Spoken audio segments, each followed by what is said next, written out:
You could also see bits of this thing in the entire Nigerian policing. How did we come to this regionalized police? In 1930, the Nigerian police force was created, the colonial police. And then it wasn't until the 1970s, I think it was the 1976 constitution that gave it its modern form, where we have the federal government controlling the police structure in total. The thinking as of then, when we were going into presidential system of government, was that the framers of the 1976 constitution felt that one of the leading drivers of the Civil War, some 10 years previous, some 10 years prior, was that as a people, we were too fragmented, we were too divided. They were kind of conscious about the powers that the three regions had, to the point that the center was, quote unquote, weak. And so the three regions, the north, the west, and the east, would challenge federal authority and get away with it. So, in trying to prevent that, they tried to make everything about Nigeria uniform. So we had federal character principle, we had the Nigerian police force that was manned by the federal government, and now we have seen in 2025 that it's no longer working. What are the solutions that are being prepared? If you listen to the arguments, if you listen to the proposition about state police, one thing starkly stands out, and this is it: the fact that people are calling for state police, and then the state policing is going to rest with powers of policing and security at the hands of the state government. Why? Because it is unconscionable for federal government to say, we are only going to, or everything that is going on in, say, a place like Barking Ladi, place like Yewaka, we are going to have central control of Abuja, and without us in Abuja, nothing is going to. Now, why is this thing wrong? It is wrong because if you go with this popular thinking that we should do state policing, it is only going to regurgitate the problem we have at the center. You're going to be replicating the problems you have at the center and at the state level.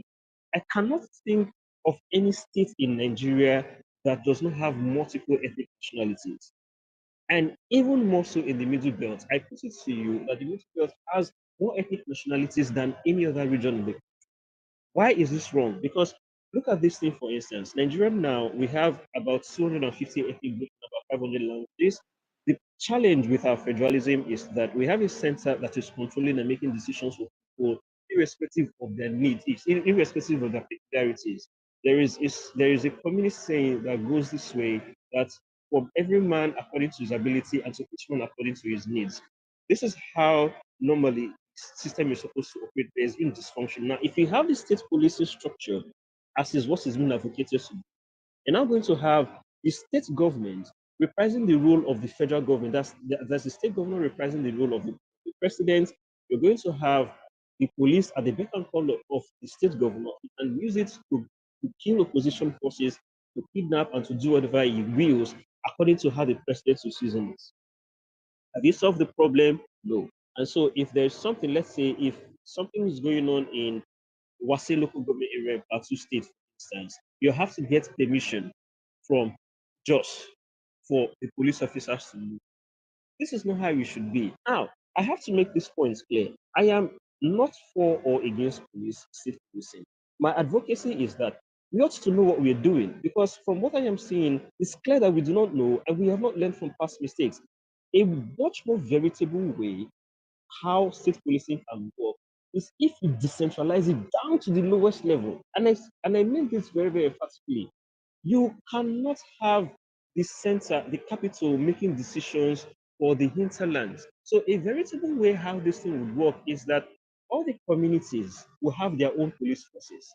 And so if you are talking about issues like accountability, we can look forward to the American model where we copied much of our presidential system from, in the sense that if a particular police department is misbehaving, the FBI can look into abuses, can look into misconduct by the various police departments and look it over for some time. And then when they are sure that the problem has been fixed, they can hand over the powers back to the police. Or not even the FBI, because the FBI's mandate is that if they hello, can you hear me? Yes, we can. Yes, we It's just, can, loud and clear. yeah, it's We just can hear there's you. a Please go ahead. feedback. It's not so clear. All right. So let me try to take off my head. Yeah. So I was saying previously that I don't know if it's better now.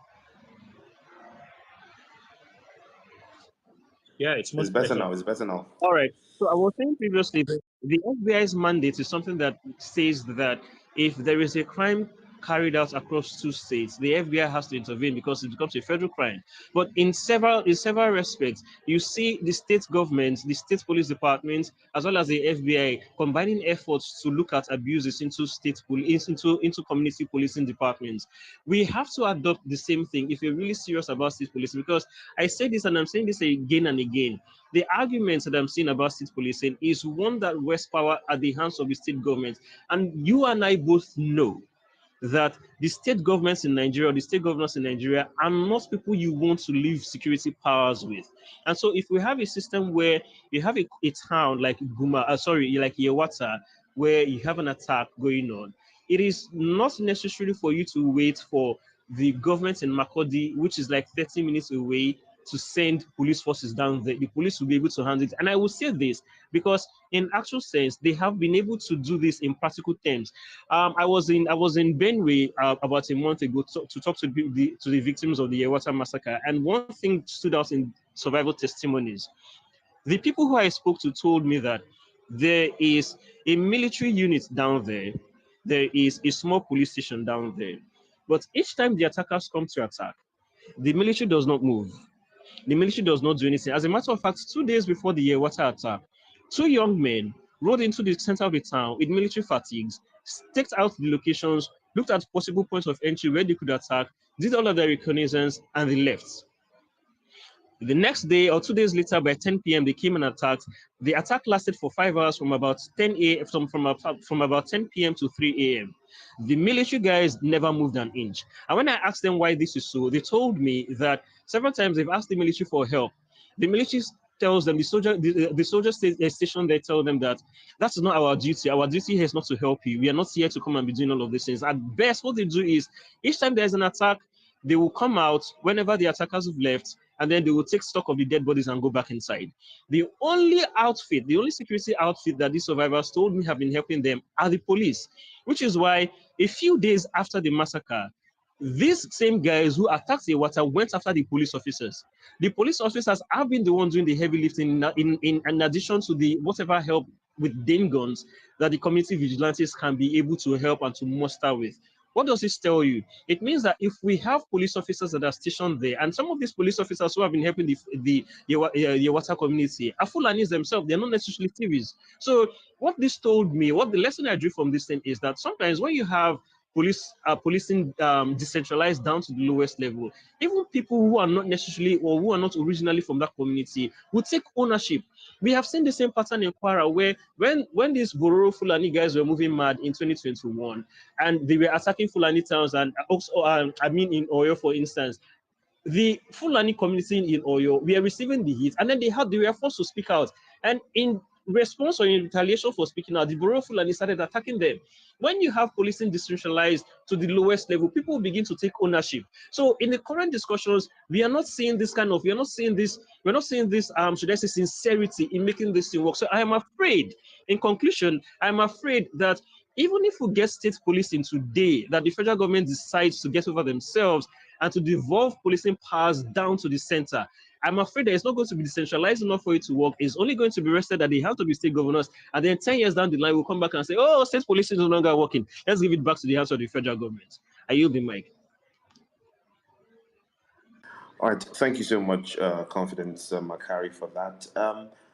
The next question I'll be asking will be directed to Zari Yusuf, who's a former national coordinator for Middle Belt Patriots and also lecturer at Veritas University.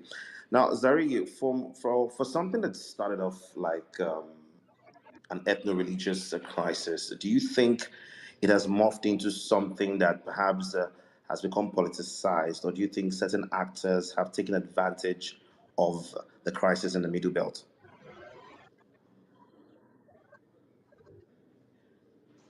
All right. Thank you so Zari, can you hear much. me? Yeah. Can you hear me now? Zari Yusuf, can you hear me? Yeah, I'm right here. I don't know if you can hear me. I can hear you, but I don't know Zari, if you can hear me from my end. I can hear you, but I don't know if you could hear me. Zari, can you Maybe hear me, I'll leave. please? I would like to, perhaps I'll go to my question again. Can you hear me, Zari? Zari, we can hear Zari. I think it's your end, Chiweta. My end, really? Okay, all right. If you can hear me, Zari, I asked the question if you think that the crisis in the Middle Belt has become politicized.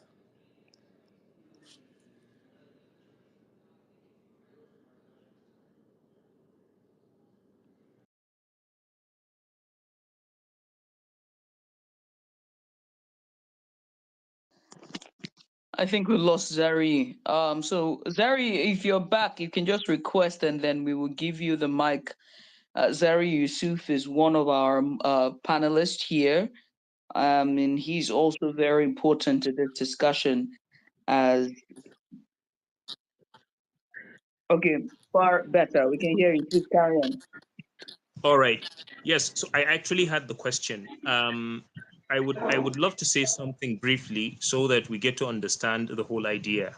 If we are talking about certain actors taking advantage of a certain crisis, it would look as if it's just something that seems a bit normal, like the false narrative that is being championed as, farmer header, and then we say possibly some political actors have seen an opportunity and all of that.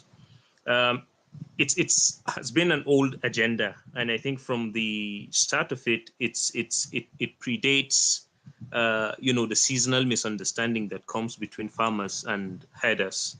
Now, it has metamorphosed into something, or it has matured, I would use that word, into something that basically is being pursued via, full-scale genocide, as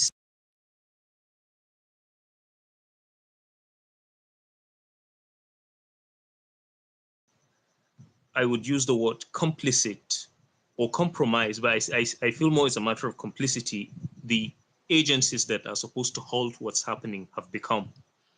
Not that I'm going to run through the lane of history, but at the foundation of what's basically happening in the Middle Belt is basically right from the days of the jihad. Basically, just a group of people rejecting a certain ideology and then blah blah blah. You would understand that it's the only region where somebody who doesn't belong there could just come and have a certain sense of entitlement. When I talk about sense of entitlement, claim indigenship, demand for monarchical positions, demand for political appointments, even when his cousins, his father, his mother, his wife is still living in his state. So it comes from a long history of a certain belief that it's a region that is supposed to be subjugated or maybe conquered by serious bloodshed. And that has kept on metamorphosing into, that. And I did say something about the unfortunate situation of the agencies that should have been responsible for, dealing with this. And I think, personally speaking, I think it's more of a matter of complicity than failure or compromise. Because unlike what's going on in the Northwest and the Northeast, we cannot exactly say that the military is totally inactive in the Middle Belt. They are. But the difference is that while in the Northwest and the Northeast, their aggression is channeled towards the terrorist. In the Middle Belt, it seems that their aggression is primarily channeled towards suppressing any form of response or reaction from the victims of the attack. In 2022, there was a very deadly attack in Mangu that left about 400 people killed in one night. Unfortunately, like it has been characteristic in the Middle Belt, nobody went after those killers. But from, I don't know what happened,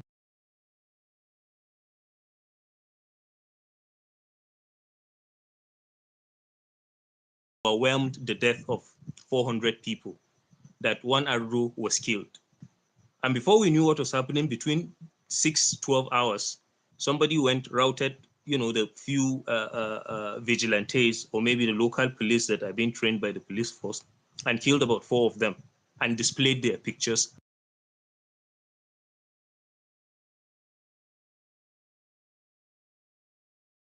Deaths in about 3-4 hours. It didn't really make sense.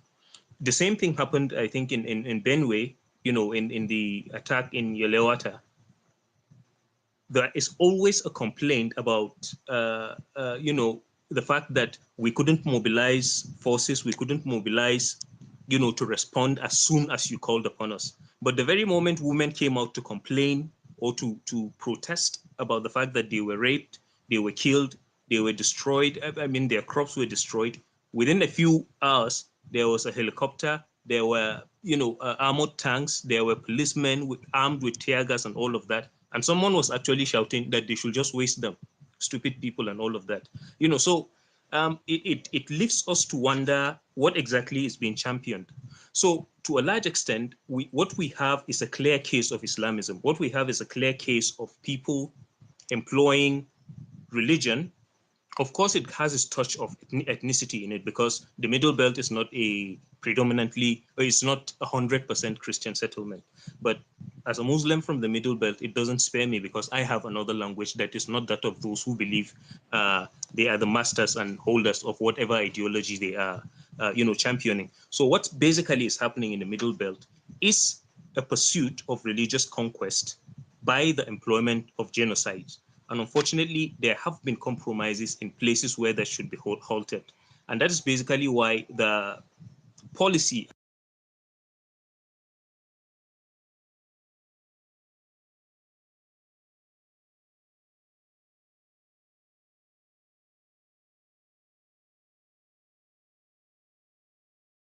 to realize that while communities in the Northwest and the Northeast could be reasoned with when they arm themselves to defend their wives and their children against these attackers, why in the Middle Belt, the very attempt of any community to either have machetes, catapults, then guns, you will find a heavy and an aggressive presence.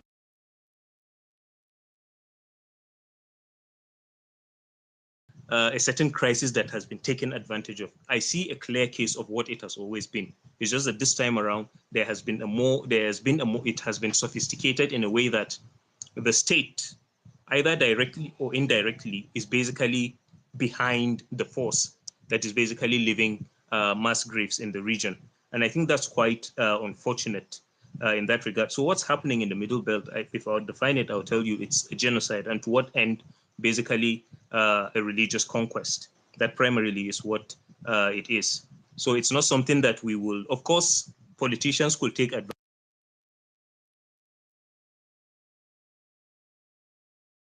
about state policing. Like my friend was saying, and he was expressing his doubt about state policing. I do share some of his doubt. I am more of the community policing individual, because there isn't an amount of money you would compromise a member of any community to allow you to rape this woman. But when you talk about state, where the power basically lies with the political head, who happens to be the governor, I mean, the case of Benue will show us how that would fail. Because while about 100 people, 150 were killed, the governor was working hard to beat down the figures. So in a situation where where the optics doesn't seem it's going to aid the political agenda of whoever it is that's in charge of the state police, the tendency is that they will throw the masses to throw the masses under the bus and leave heavy casualties. So I will just sum up by saying this sentence: there is no part of the world today where Islamists are living as massive casualties as the Middle Belt region of Nigeria. Whatever it is that's happening in Ukraine, whatever it is that's happening in Sudan, whatever it is that's happening in Gaza and whatsoever, frankly speaking, put together, as far as the figures we know, whether official or unofficial, there is no part of the world where massacres are taking.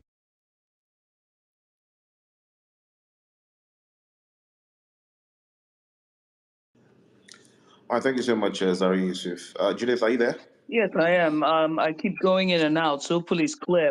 So very quickly, let's switch gears away from security, away from the numbers, and this time give voices to one of the people, to just give it to the voiceless, and this time those who are affected in that region. Now we know that as the crisis continues to persist, we have millions and communities that are torn apart and millions that are displaced. And we would like to focus on that for now. And those are the internally displaced persons who have lost their ancestral homes, their farms, their lives, and lost loved ones due to this crisis. And so I would like to yield the mic to EA Jonathan Ichavu She is a social worker, an IDP expert. EA, you are not only just an indigen of Benue State, but you've also are a social worker who consistently have been working with the IDP. I'd like for you to just pretty much, so you are really at the eye of the storm and you've seen it on both sides. For the sake of our listeners, paint for us a picture of what exactly is going on with the IDPs and how dire is the situation. EA. Okay, so thank you very much. I think it's as dire can be. I don't know if anyone has seen pictures of IDP camps in places like Daudu, where they're living literally under rags, fashioned in some way. I mean, I'm sorry to say, I wouldn't even let my pet live in that way. And the figures keep varying. And again, this speaks to failure of governments, whether it's local government, state government, federal government. I don't know if you can hear me. Can you hear me? Loud and clear. Yes, we can hear you. We can hear you. That it is absolutely shameful that across our states in the Middle Belt, there are no clear figures on the displaced people. Even if there are these conspiracies at the federal level, which were compounded, unfortunately, by when General Buhari came in 2015, when he asked the international community to focus their relief and support to the North, and mainly the core North. We'd had a situation where as far back as 2014, 15, 16, the statistics we always got internationally, nationally, on the numbers of displaced people was always those focused on the Northeast.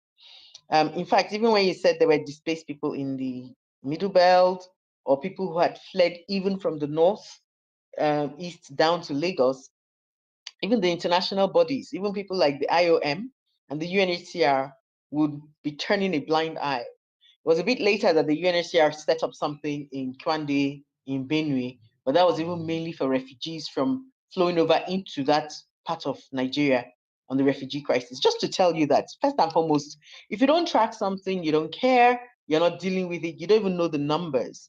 So you have any number of estimates. Let me speak for Benue. They will tell you there are 300 and something thousand. The last figure they had, which was from the previous administration, 2.2. This current 2.2 million. This current administration, as far as I know, we've not seen them release any serious figures. Now they have a SEMA. There's now a NEMA at the national level. I saw figures from, I think, UNHCR being bandied about that we now have over 8 million people displaced across the country. And I would dare say a good number of that comes from the Middle Belt, because finally people are waking up to that. That's just the numbers. Now bringing it down to the people, it's as like I said, it's as dire can get. You have several, you have IDP camps in some of these states. In a lot of places, the traditional figure is that you have about 10% or 9% who simply live in those camps.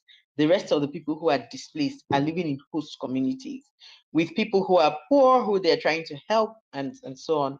Of course, there are all sorts of issues among this trauma, there are mental health issues, there is the basic health concerns, of course, the food, there's a food crisis.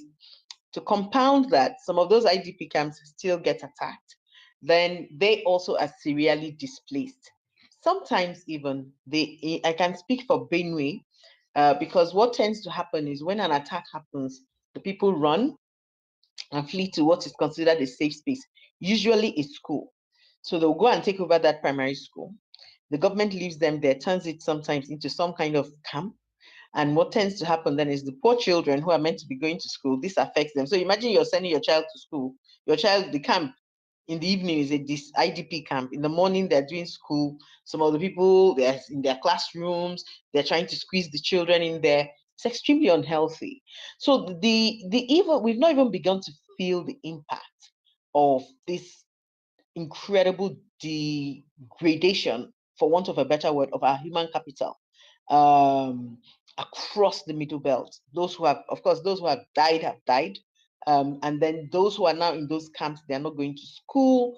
We've been running a series called the I Hope series for children in the Makudi IDP camp, mainly from Yawata, who are sheltering there. There's just a lot. Now, of course, there's the government failure of, you hear all these big sums. So Mrs. Tinubu, for example, came and donated 1 billion naira. Why are they not rebuilding houses or resettling them, right? Where is this money going to? And this is where groups like ours need to become much more strident in demanding accountability around these issues. So, talk about trauma care. Yelwata, we had the situation, I'm sure we all heard the story of the woman whose 4 children were macheted and her mother was killed and they burnt. That woman is still in the IDP camp as I speak to you. There's no housing for her. Yes, the NGO groups, a few of them try and provide some trauma care. There's maybe something from SEMA, but a lot of the time, these IDPs, they're just in those camps left on their own. SEMA will do a bit, then there'll be the press opportunities that will come, their press, what you might call it, ops. So Madam Tinubu will come, my governor will come, they'll be shaking hands. It's just crazy. So we do have a lot of work in that area, but the situation is as dire can get. So I've seen so much. There are communities that have been displaced, and some of them are no longer in those communities for years. They can't farm. Those who are displaced or have run away, when they go to the farm to try and get food because they're hungry, the women get raped, they get killed. Then when they start protesting, police will also come, or there's brutality on them from the state. So it's just attack upon attack from various sides. And I think even as we speak and as we push, we the people really need to really hold these governors to account because they're not doing well. Let me stop there. I hope that's painted some kind of picture. Having said that, a number of them are quite resilient. They try and seek to support each other many times, even in those camps. Even when you go, if you've gone on a relief visit, there's still faith and hope among them. So it's a mixed bag, but they're not in a good way. Let me stop there. Thank you. Thank you so much, EA Jonathan Ichaba, for giving us those details. The next person I'd like to ask a question has to do, since we're still talking about the IDPs, of course, I'd like to talk to Dr. Harun Yusuf. I'd like to hear from him, rather. He's the founder of Love for Health organization. Dr. Harun, what would you say are the major challenges you face or you've faced over the years when it comes to dealing with IDPs?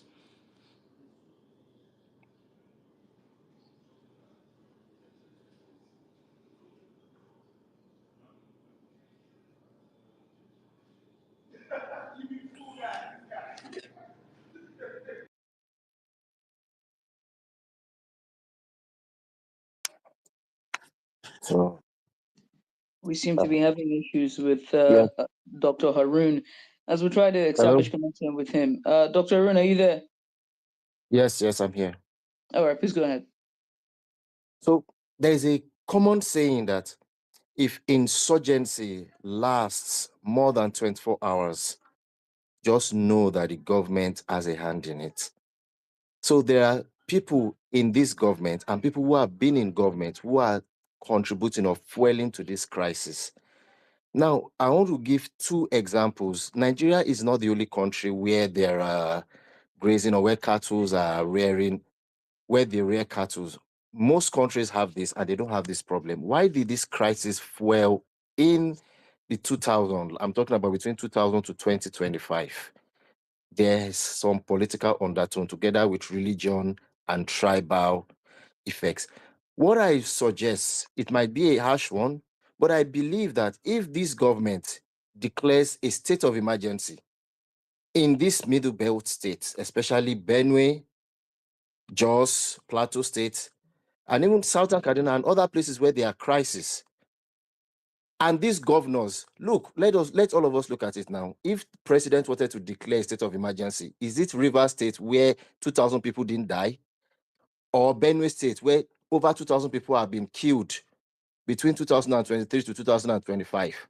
So which state logically should a state of emergency should have been declared, and which governor should have been suspended?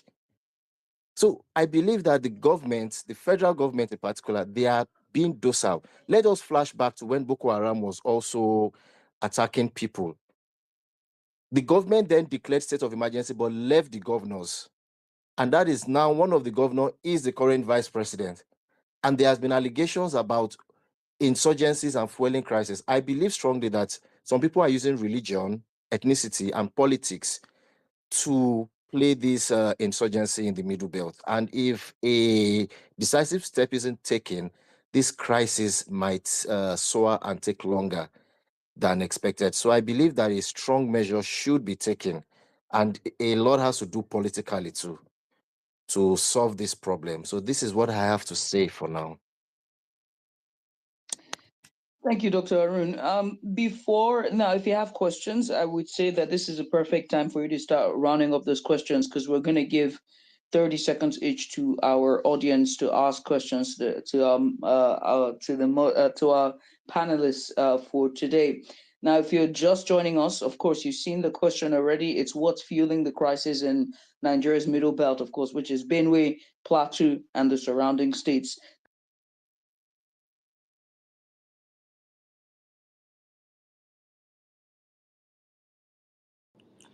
So if you have any questions, you can probably indicate so we can ask your questions. Right. Now, before we do that, I would like to ask Dr. Stanley.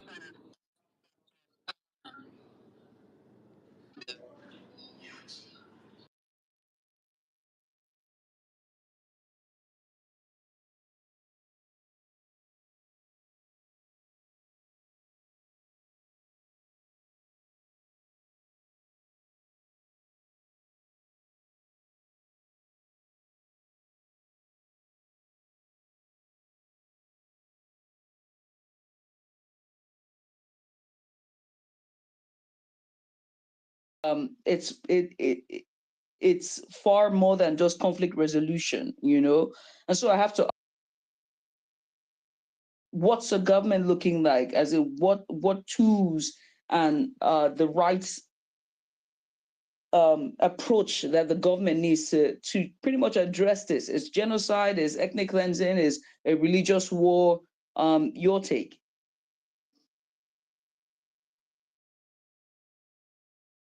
Dr. Stanley, if you're there, just indicate so we can.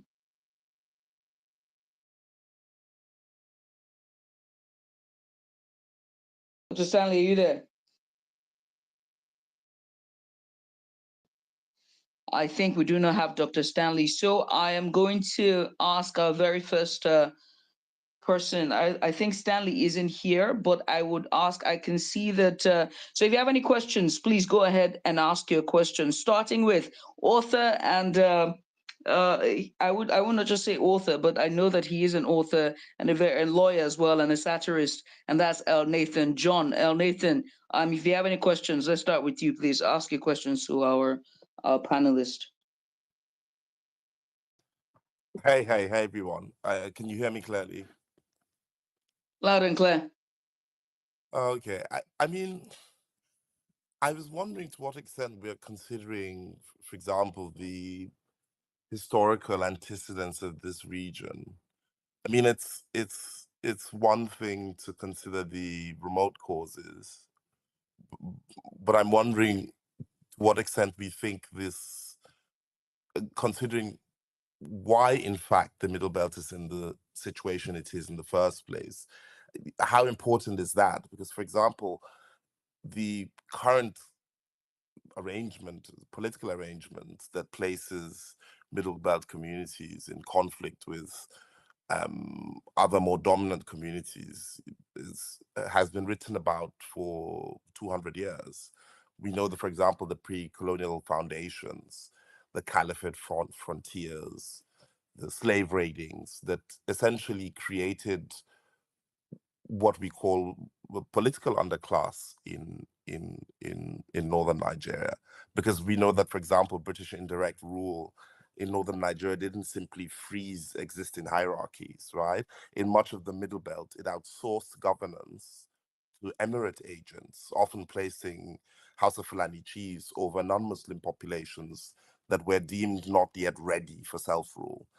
And so this sort of colonialism by proxy created this hardened this political underclass and catalyzed this distinct middle belt consciousness in opposition to emirate authority and to things like new tax laws and the labor regimes it enforced.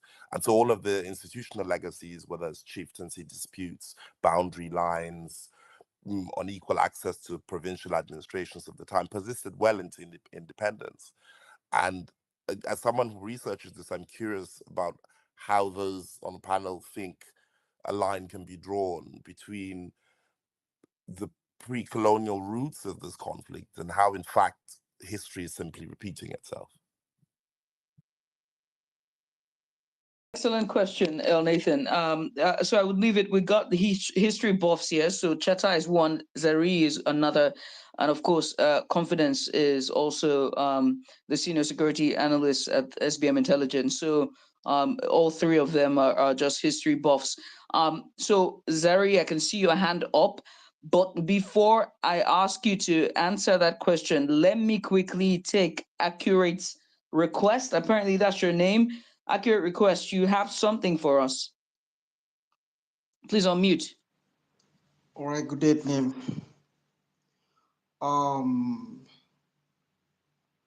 My question go this way, and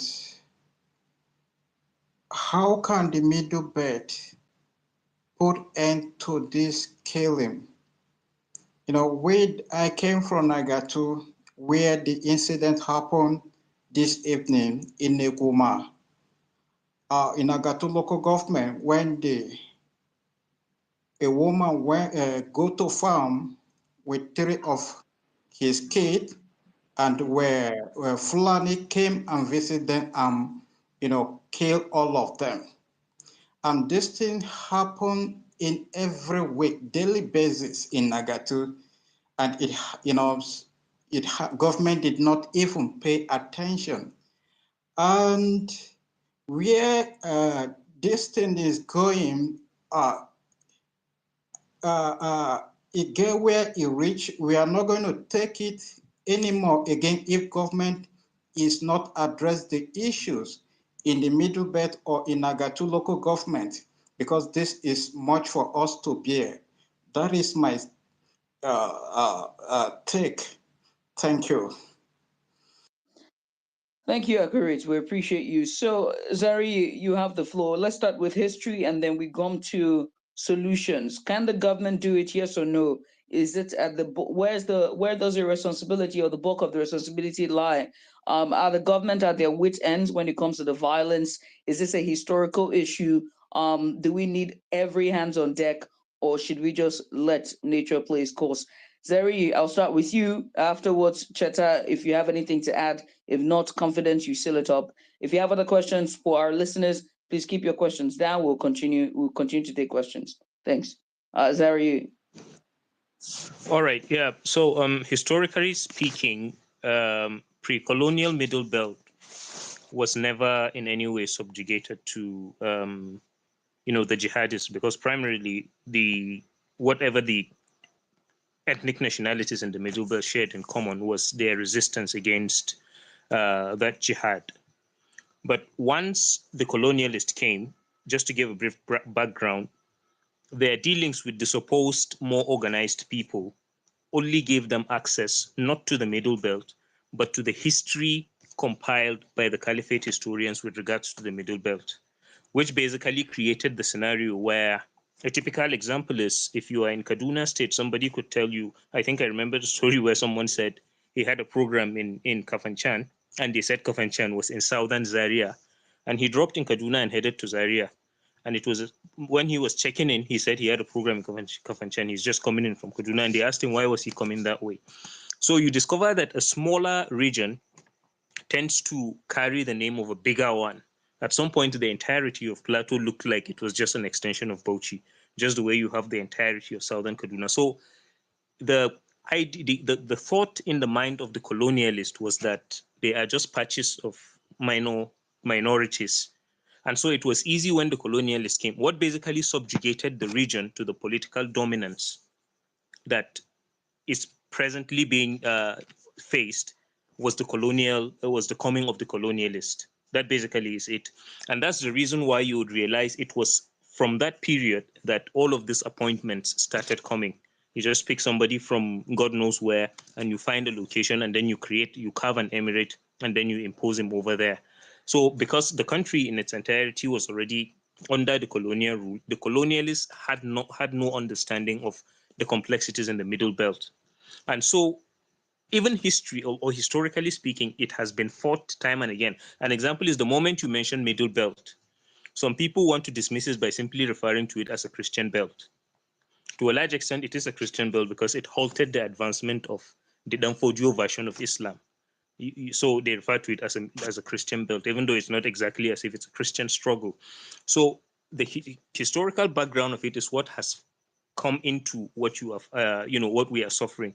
And that's the reason why you realize, even in the so-called false narrative of farmer-herder clash, you would realize that there are grazing lands in Zaria, there are grazing lands in different parts of where we would refer to as the far north. Why aren't there such crises? Why is it the grasses in a particular region that looks as if it is fit for certain cows? So there are a whole lot of things that are happening. So that history is what has informed the political subjugation.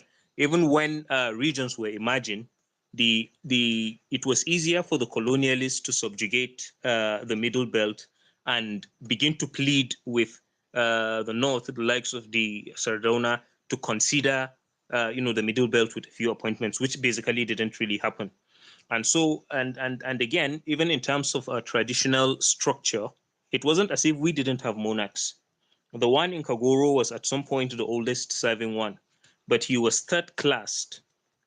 You understand, he was third class and subjugated to others. So rather than make all of for instance, in Southern Kaduna, rather than make all of the traditional institute, the monarchies, to be under a more paramount ruler like the king of Kagoro, they were all put together and subjugated under the emir of Zazzau. Those were political manipulations to subjugate, the people. So prior to the colonialism, there was no such thing. Of course, like any other place, there were slave raids, there were fights, there were lost battles, and all of that. But it was never a region under anybody's, control. And unlike the history that people try to give as if they were just independent tribes that didn't have anything, we did fight wars across, we did fight as a united army, especially if it was within, the same region. And as to how we will end what's happening, first of all, there have been calls, especially during Buhari's regime, when Miyetti Allah grew so much guts, that they began, just like Al-Qaeda and other places, taking responsibility for certain attacks. They have done that, I think, about twice or thrice, very deadly attacks, and they just justify it by the fact that their cows went missing. That group needs to be proscribed. Calls were made by the Middle Belt Forum, by different groups, different sociocultural groups, proscribed this group, but it didn't. Unfortunately, the Buhari's regime gave them a certain platform where they were able to model up their terrorist activities by sort of mingling with government agencies, mingling with embassies, pressing into the UN and other organizations. A typical example is after the massacre of about 150 people on the plateau, Miyetti Allah, whose smaller groups went on TV, I think the following day, to claim that if the government want peace, they rolled out certain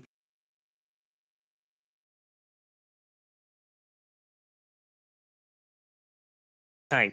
So it does look as if unless they are proscribed as a terrorist organization, it will become difficult to fight them. And then two, there is a certain error I believe the government made, which was simply adopting the entire notion of nomadic lifestyle to be a pet project of the government. By the adoption of that lifestyle, it simply means wherever you find any one of them, it looked as if it was a government property that had to be protected.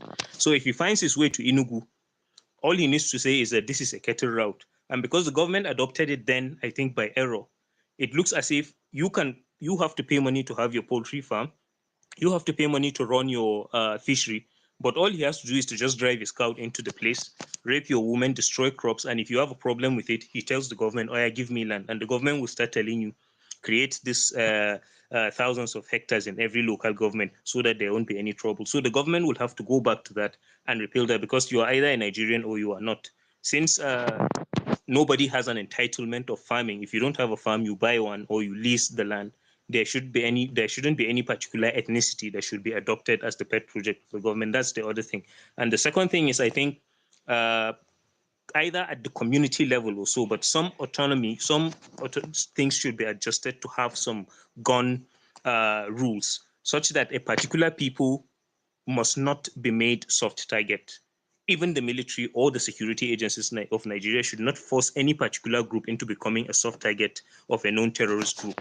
I think in the immediate, if these measures are taken, especially the third one, where communities will be allowed to organize themselves, knowing where they have lived for hundreds or thousands of years, and then the killers understand that these people, their first point of call is not to be running around, but to stand and defend themselves before federal forces come in.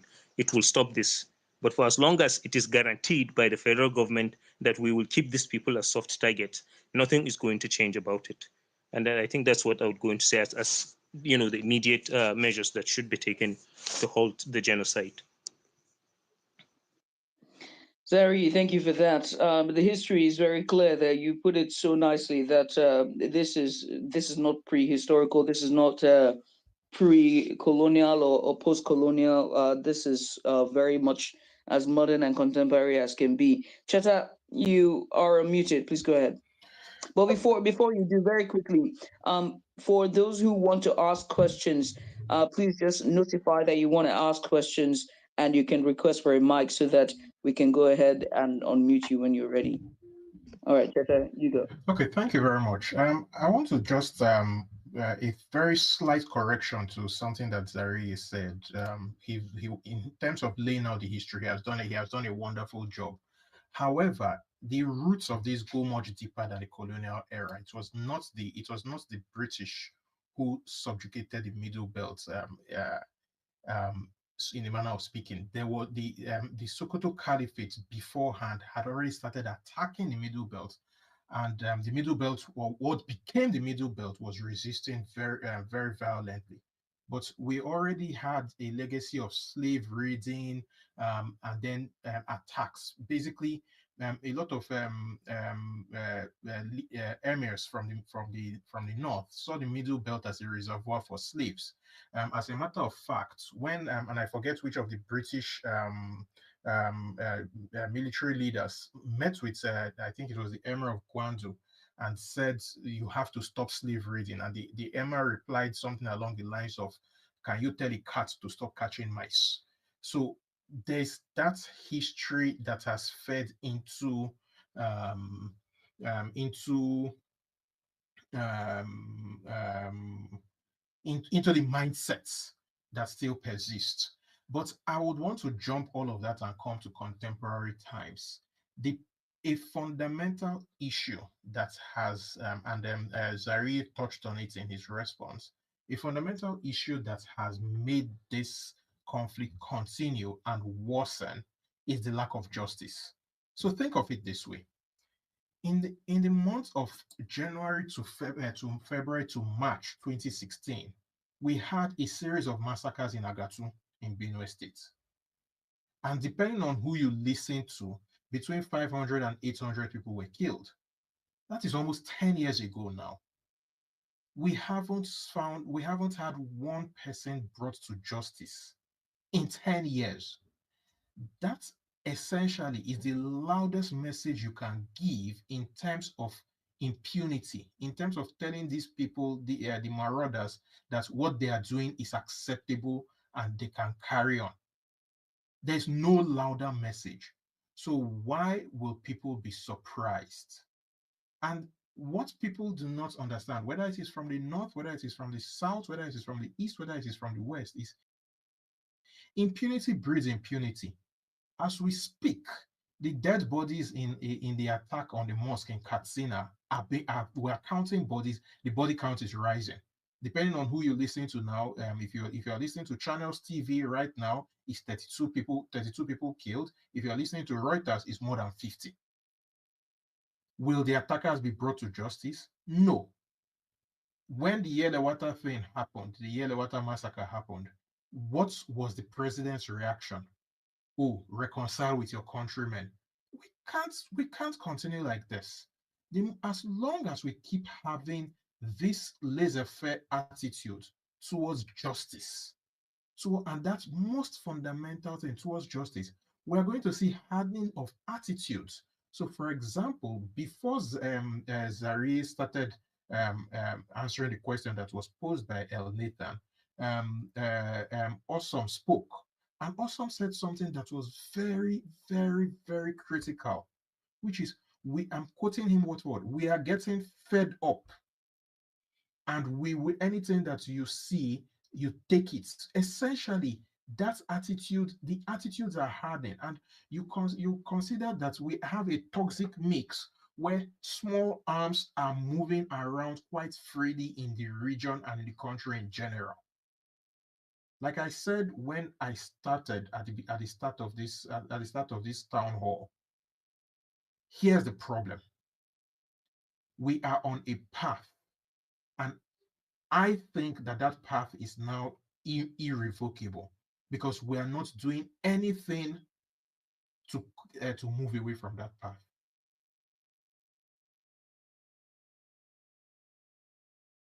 Cheta, very succinctly said and very powerful. Thank you so much. Chiweta, you want to go ahead? Yes, we have some other people who want to ask questions, even though we're really pressed for time. I'll just give this opportunity to Shegun Ofyong. Please go ahead. Shegun Ofyong, are you there? Yes, I am. And I want to just my question is directed to Chaka. I know that you Okay. guys have been doing a lot of research, and you've been working for some research companies or organizations to carry out some in terms of reports about what is actually happening in is there any form of international intervention? Because, like you said, the governments of the day, they are really not doing anything. Has there been any form of intervention from the international communities in terms of trying to address some of these, or getting to the root of what exactly is happening? I've noticed that we've in recent time, we've been hearing about different conflicts. We know the one that is happening in Gaza. You hear about what is the historical background of what is happening. You hear what is happening between Russia and Ukraine. It all starts with all about historical belief that they own a land, or or because they've captured the land. I personally believe that part of what is happening is all about a particular set of people trying to dominate or create a form of um, we this land belong to us, or we were told by our historical this thing that this land belongs to it. So if you don't leave, we will force you to leave, and that has been so. And if you notice some of this conflict that I've told you about, I've just mentioned briefly, they have witnessed this international view from different parts of the world. Why is it that the world is not talking about what is happening in the middle belt in Nigeria? Why is there nobody, throwing light into what exactly is going on and how can it be resolved? Thank you. All right, so the question was directed to Cheta. So Cheta, you have the floor. I don't understand. I wrote jump 30 years ago. I don't know why somebody's asking me a jump question again. See, the international intervention that you are expecting, unfortunately, is minimal. I hate to say this, but in my view, we are largely on our own. So in recent times, there has been a lot of talk from the American rights regarding the situation. But I just feel it's talk. They are playing their own local politics. They are not going to put the kind of pressure that is required for the Nigerian government to do what is right. That's my view, and that's my short answer to that.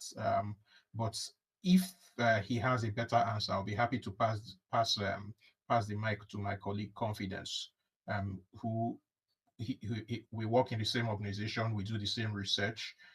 He's more on the field with this particular issue, so he can speak to that question perhaps more than I can. All right, Confidence, do you want to speak to that quickly? Okay, yeah. So add to what Cheta said, yeah, there's been a lot of interest from not just the Americans but also from the Vatican, and the reason why the Yewata massacre caught on was because caught on to international news was because Pope Francis mentioned it during his prayer in the mass after the attack happened. So the attack happened on a Friday, and then there was a mass 2 days later, and then he mentioned it, and so it got a lot of international attention. And one of the reasons why there has been some bit of a sustained interest from the evangelical movements in America is because at least I want to say that the pressure and the campaign away from what the right wing guys are doing is sort of yielding some pressure. At least it has gotten both the US State Department and as well as the United States Commission for International Religious Freedoms to issue hearings, to have conversations both in Congress and within these other organizations for them to really ascertain what's going on and to put some sort of pressure on the Nigerian government. As a matter of fact, earlier this year, some Catholic bishops from the Benue Diocese went to the US. They held a hearing with members of the US Congress to talk about the issues.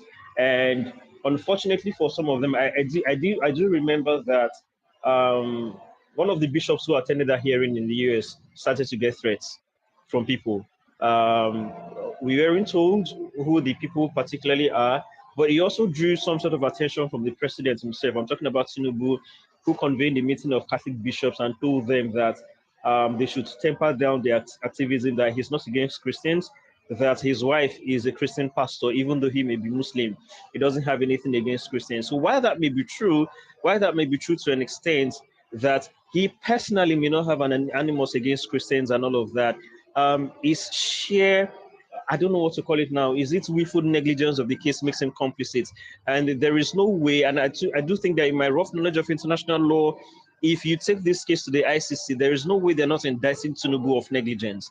And so to a certain extent, yes, the pressure and all of the social media campaign are sort of bringing international attention to it. So one of the results of the United States Commission on International Freedoms putting the spotlight on this is that they have intensified calls to add Nigeria to the list of countries of particular concern. Yeah, I think that's what it's called, the CPC. So what that means is that some of the assistance and some of the agreements that the Nigerian government will ordinarily have with the US government is going to be heavily scrutinized and is going to see some sanctions. But unfortunately, we are now in an era where the Trump administration is doing this sort of a quid pro quo foreign policy where he says it's trade, not aid. So as a result, the Nigerian government might be able to get away with some of the things it's doing, especially when it comes to neglecting its responsibilities, if it only promises to get more US goods, buy more US goods. And as you can see,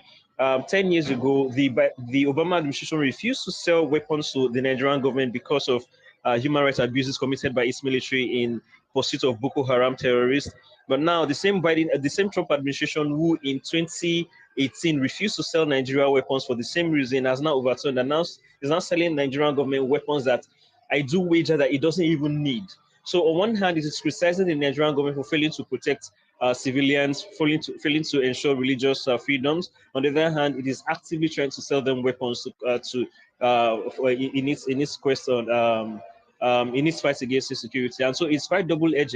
And I do think that maybe given the signs we've seen with both the US and the Vatican, I think a lot more sustained pressure might get the international community to act in places where we may not see these two actors tend to put their foot down. So that's what I have to say at this time. All right, thank you so much, Confidence, for that. The next person who will be asking the question is Eha Amufu. Are you there? Eha Amufu, you have the floor. Okay, good evening, everyone. Yeah, good evening. Good evening. You can go ahead, please. We can hear you. Okay, yes, am I audible, please? Okay, before I ask my question, please, the topic, I need to first get proper knowledge of the topic. Is it basically for the middle belt or generally? It's for, we're focusing on the middle belt. Okay, all right. So, yeah, my question may not be necessary. All right, thank you for that. If you have any questions to our listeners, we have about 20 more minutes before we wrap up this segment. Now, just a quick reminder that this is being hosted by News Central, but we do have a fuller version which will be coming up very shortly on our television station. So if you're not watching News Central, this is about the time you want to tune in your TV stations to us. We're on GoTV channel 23. You can also find us on Star Times channel 274. If you have DSTV, we're 422 on DSTV, and you can also stream us live as well. Now, the town hall will be happening shortly, very soon, and it will be happening tomorrow, by the way. The town hall is happening tomorrow. We'll have that on our, we'll have the flyer up on our page so that you can go retweet it, and it's still going to be about the middle belt, so make sure to tune in tomorrow. Again, DSTV channel 422, GoTV channel 23, Star Times channel 274. You can download the Avo TV app on your smart TV and make sure to watch it. To us at News Central, we believe that this is very important. We want to continue to amplify the marginalized voice and shed more lights to issues that are not predominantly on the headlines or really have been pushed to the side or been sidetracked. The middle belt is important, if not for anything, for the fact that it is a food basket of the nation, is an agrarian area, and of course we know the prices of food and the food insecurity that the nation is grappling with. Also next month as well, our space will be happening, and that will be on real estate rent wahala in Lagos and by extension Nigeria. And we know that the housing real estate has ballooned in Lagos, for example. The prices of rent have skyrocketed and everybody's complaining. And so we want to talk about it and understand what the issue is and whether this is a policy issue or just greed at this point. I can see Impeach there. Your hand is up. You have the floor. Ask a question. Go ahead. Yeah, thank you. Good evening, everyone. Good evening. I'm quite involved in this topic, what is fueling the crisis in Nigerians' middle belt. Why we're talking about what is fueling the crisis, I just want to ask, have we also looked into the host community, the communities where these heinous activities has happened? Have we looked at the community, indigenous of those communities, perpetrating the crime, giving out information to the terrorists and to the people involved? Have we asked ourselves that question that, okay, majority of these communities like Yewata, for example, there are chances that people from that community are also aiding, abetting the terrorists, giving out information to these terrorists. So have we talked about that? Are we looking in that direction? Indigenous of those communities aiding and abetting, involving, like if we may say, in southern Nigeria, there are many communities where gradually now they are finding out indigenous who are giving information, who are, as a matter of fact, who are terrorists, and they are aiding these terrorists, giving them information day by day, minute by minute, on when to attack and not to attack. So what are we doing to that regards? Thank you, and have a wonderful day. Okay, at this point, I think it's best we take the questions in batches now. So I'm going to ask Kenneth Ogo, are you there? If you are, the floor is yours. So we'll take Kenneth and DJ's questions. So after Kenneth, Ogo, DJ, you're next. Kenneth Ogo, are you there? Okay, if we can't, if we don't have Kenneth, then DJ, you have the floor, please.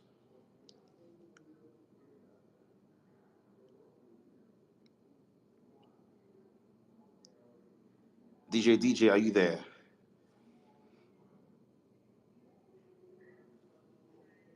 Okay, I guess you're not there. If you have any questions, please indicate. Just request to be a speaker, and definitely we'll give you the opportunity. Of course, we'd like to hear your questions, and our panelists are here to answer them.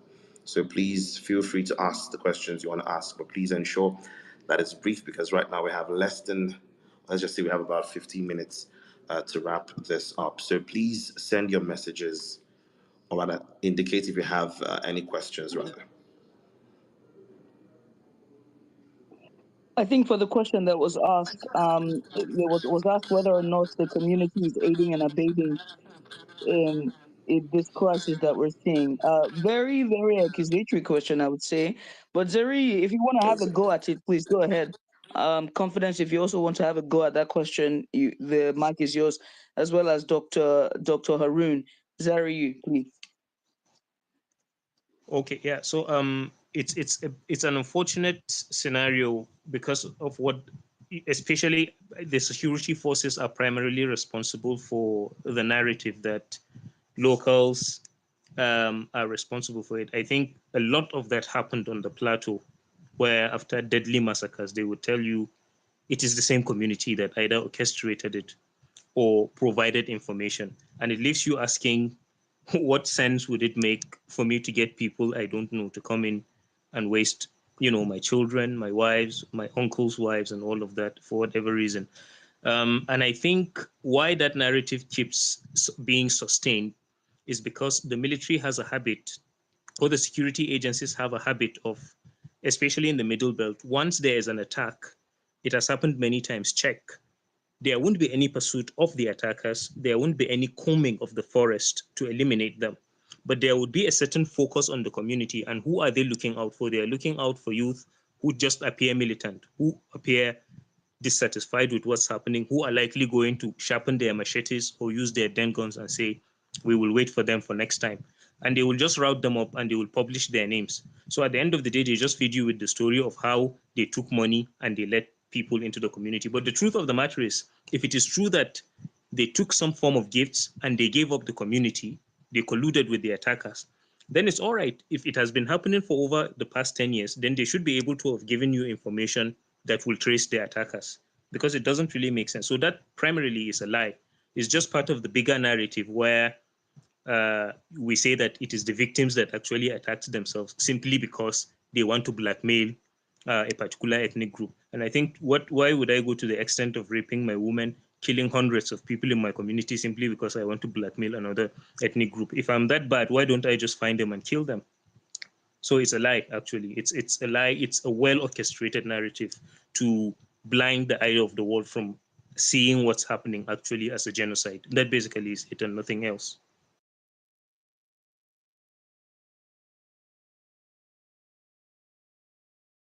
A lie that has been well orchestrated. Confidence, you want to add something there?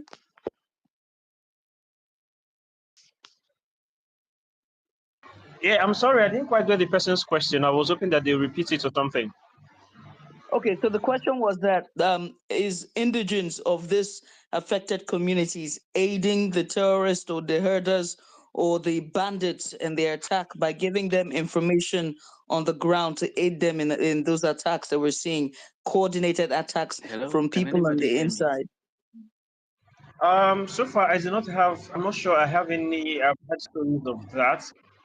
The closest that I've heard was that in Benue there are some Fulani headers who say that they paid tribute to local chiefs, who told them that they could actually graze their cattle on the land, and the local chiefs didn't tell their community people that this is the deal they've had with the Fulanis, and then this led to clashes where the Fulani said that we have paid your chiefs and they've given us leave to graze. And so if you have any issues with this, go and meet your chiefs.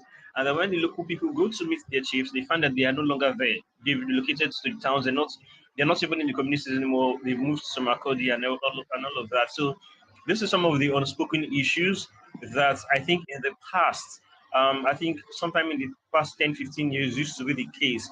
But right now, I think some of the things that we've seen a little bit away from the person's question a little bit away from the question the person asks is that, and something I want to chip in is that in the past, we used to think that this was veritably a farmer-settlers clashes, and as such, whenever we have the rainy seasons, the clashes reduce, the clashes pick up. But I was running the data the other day, my colleagues and I, and we found out that this hasn't been so at least for the past 5 years. So what we found is that we now have more attacks taking place during rainy season than even dry season. The stuff is not even so much so that there is a difference, but then we noticed a slight difference in the optic of attack during the dry season, during the rainy season rather, which is to tell you that some of the terms which we use, things like pastoral conflict, farmer-settlers clashes, with the current data and what we're seeing, that's not really that's not really what we're seeing. That's not really what is being reflected on the ground. So this is, if people call it ethnic cleansing, if people call it genocide, they are not so far away from the truth. And this is what the data actually shows. But to circle back to what the other person asked, if in terms of whether there are local people aiding them and all of that, no, I do not really have any. I do not have any evidence, or neither do I have any information on the ground as regarding that. Okay, I want to build up thank you for answering that question. Yeah. Something that has been said here, and in response to the question. Okay. Because it's okay. First things first, I will admit it is very difficult to tell people who have been consistently attacked without any protection from the state about restraints. I will concede that point. However, our organization has, over the years, published at least 3 reports where we talked about mob justice in Nigeria. And one thing that we have found that is a recurring pattern with mob justice in Nigeria is a lot of the accusations that lead to people being lynched are very flimsy, and many times upon genuinely looking at those accusations are found to be completely baseless and unsubstantiated. So there's a huge risk that if we begin to have, for want of a better word, state police to look at these issues, people will get accused, in many cases falsely. Maybe you have a simple case of 2 farmers who are quarreling over a parcel of land, and one person will suddenly accuse the other one of giving information to herders. And before you know it, that other person who was accused will be lynched before questions are asked. That is one of the dangers that we face. I think it's important to put that out there. But again, I will caveat it with the admission that it is very difficult to speak reasonably with people who have, for years now, been on the receiving end of attacks without the state doing anything about it. I mean, the last time I spoke, I talked about Agatu and pointed out that it's been 10 years, 800 human beings killed, and nobody has been brought to justice. We have a problem.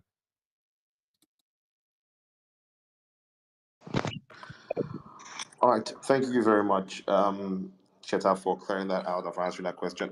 Jindu, please. Jindu, you have just a minute, please, but you have the floor. A minute, please, Jindu.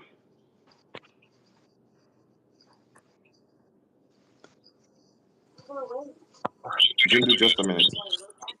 Okay. Good evening, everyone. I actually have a question. My question is: does it mean that the government does not have solution to this particular problem? Because something has been going on for many years, or they just don't want to solve this problem. That's just my question.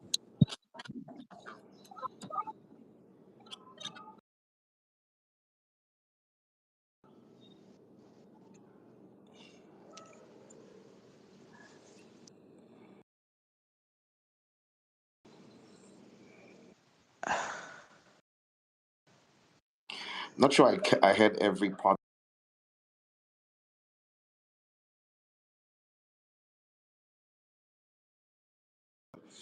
of the crisis in the Middle Belt. I don't know. Stephen, you want Yes, to answer thank that? you. Sorry, the network has been very bad from my end, so I've been going in and out.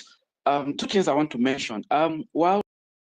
It's not as if the government doesn't have what it takes to put an end to the bloodshed, but the government is not interested. But let me take us down memory lane.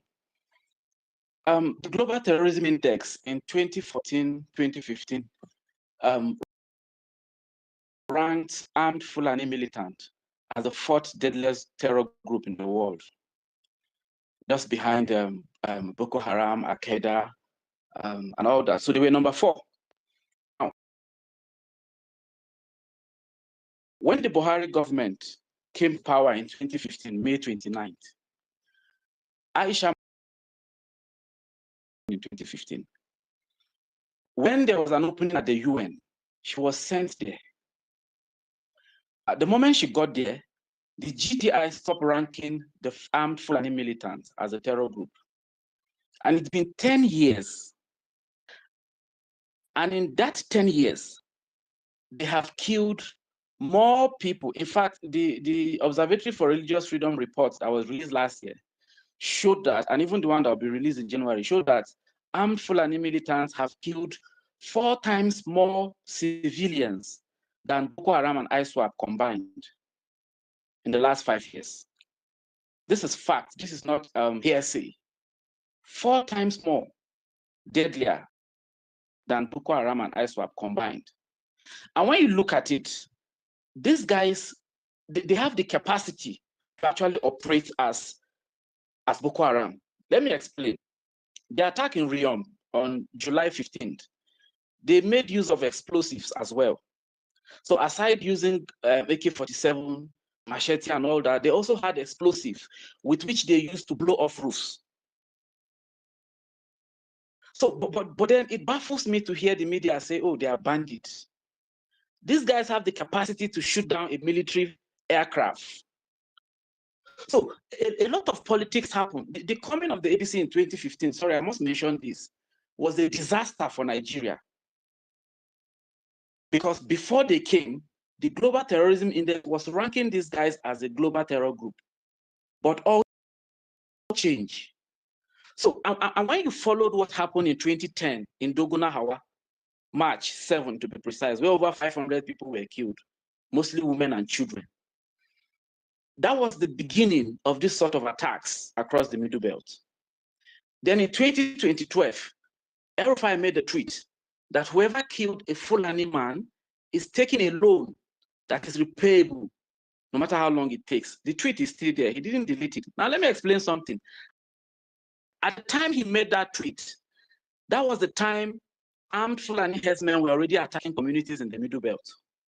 So what it means is that even if they attack a community, you have no right to kill them. But we took it, you know, we take a lot of things for granted in this country.